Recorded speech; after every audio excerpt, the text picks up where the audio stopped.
সালাতে দোয়া কবুল হয়। সালাতে দোয়া কবুলের তিন জায়গা। একটা হচ্ছে তাকবীরে তাহরিমার পরে আমরা সানা পড়ি না, আমরা তো একটা পড়ি, আল্লাহর হাবিব সুন্নাহ এবং নফল নামাজে আরো পড়তেন সানা, ওই দোয়া কবুল হয়। দুই নম্বর জায়গা সালাতে সেজদায় পড়ে দোয়া করলে কবুল হয়। আকরাবু মা ইয়াকুনুল আবদু মির রাব্বিহি ওয়া হুয়া সাজিদ ফাকসিরু ফীহি দুআ।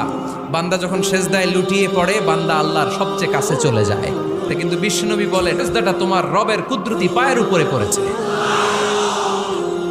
সেজদায় পড়ে দোয়া করেন।